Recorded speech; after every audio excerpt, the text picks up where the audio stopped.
I swear, there are so many passages in the SAT about kelp and urchins and otters and all those things. It's a very common topic for some reason. But let's learn more. Overgrazing by purple sea urchins has caused many kelp forests along North America's west coast to be replaced by urchin barrens, areas stripped of vegetation and covered in purple sea urchins. Urchins and barrens persist in a state of starvation that lessens their nutritional value and thus their appeal to many predators.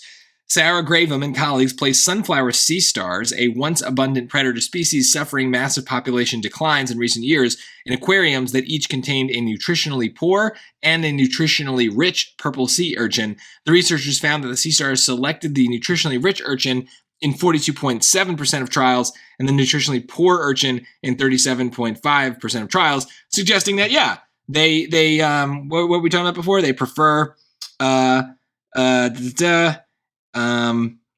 my gosh, I'm losing it, right?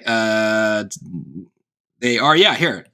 They lose their appeal, right? They lessens their nutritional value, suggesting that the sea stars know.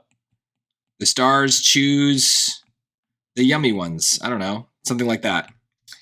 Let's see.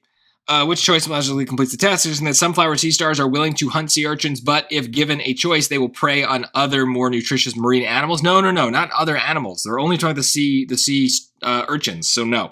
B. Sunflower sea stars are reluctant to feed on both nutritionally poor and nutritionally rich sea urchins and are therefore unlikely to thrive in kelp forests. No, they ate them. I don't know what they're eating them, right? You give them one of each. Most of the time, well, they're eating one of them at least. So yeah, no. C. Sunflower sea stars are less likely to consume sea urchins and barrens than other species of sea. I don't know about other species. Putting sunflower sea stars at a high risk of extinction? No. It's not about other species, right? The word other should really just stand out every time you see it. It's not always wrong, but other what, right? Are we bringing in other things beyond what's in the passage? You got to watch that. So it's probably D. Sunflower sea stars do not always avoid foraging on nutritionally poor sea urchins. True, because they ate the nutritionally poor ones 37.5% of the time, making sunflower sea star population recovery a potentially important tool for controlling sea urchin barrens. Sure, fine.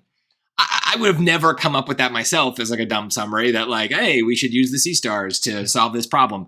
I just, we get to a choice and you're like, yeah, that makes logical sense. That's fine. Yes. So it has less to do with like solving the sea urchin problem and more of just like, yeah, these things will eat the bad sea urchins. So, we'll throw them out there and see. They definitely choose the yummy ones more.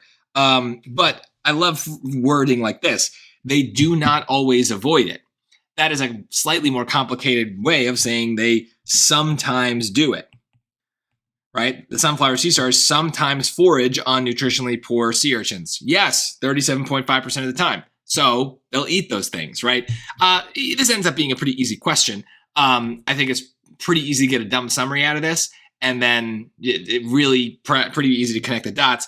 But I would say the main takeaway from this question is that words like other need to bother you. That's a strong word. It doesn't feel like one, but that's a really strong word in the choices. And sometimes it's fine. But it needs to be justified, and just think about what the other is that you're trying to bring into the story. We are very, in science especially, we are pretty much doing very narrow experiments, and then we really can't make broad conclusions from those experiments. That's very bad science, basically. So I think in a way that's kind of what the SAT is trying to test here.